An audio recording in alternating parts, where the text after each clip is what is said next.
got me to want to start my own publishing company, which I started in 2020, at the very beginning of the COVID.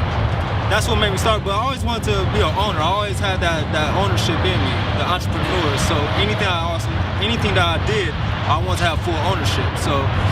And I started writing books. So it makes perfect sense to own your own books, to own your own content, you know. So that's what made me start my publishing company, which is called Gang Tales Publications. Gang Tales. That was author, entrepreneur, and owner of Gang Tales Publications, Stanley James II, speaking to why he started Gang Tales.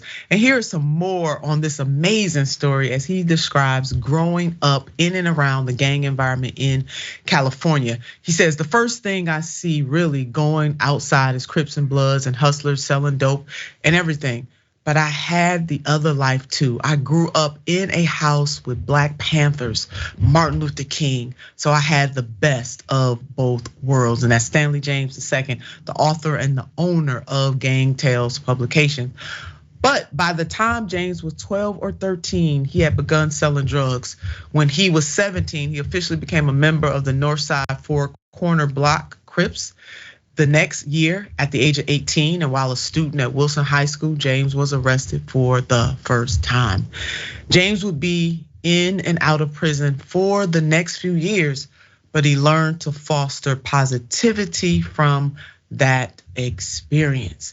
It was during this time that he began writing poetry and short stories, which he passed around to other inmates, including what would become the basis of his first published work, The Bust. Live by the gun, die by the gun.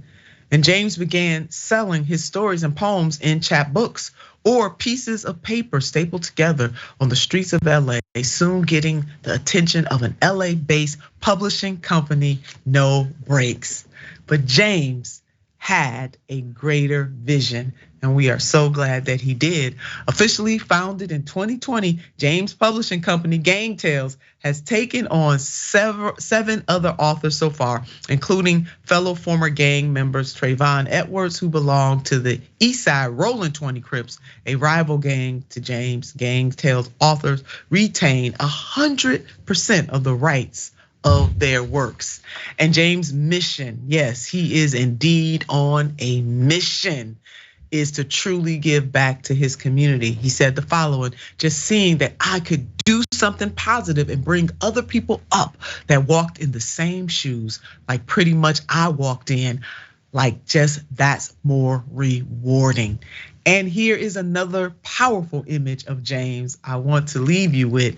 It was taken by photographer Brandon E. Richardson, and that's him surrounded by his books. David, I mean, this is so heartwarming, and it just goes to show that no matter what you go through in life, there is always an opportunity to make some crooked paths straight. Yeah, and look, I mean, I think Stanley James is a name that we should all be well to remember, because this guy is going to go very far with his entrepreneurship and his publishing. It's a brilliant idea to tell stories that are often sometimes forgotten or dismissed, and he seems to like he's got the right attitude. And again, as you said, it's such a valuable life lesson. It's not where you've come from; it's sort of where you want to go, and what are you trying to do to make society better and to enlighten people and to help your community. And Stanley James is doing all of that. And I think, I hope a lot of people help him along the way. And he's the sort of kid who I think as he becomes a grown up, I think he's also going to be giving back to communities and helping lift up a lot of other people. Oh yeah, and he said that is indeed his ultimate goal. Go ahead on, Stanley.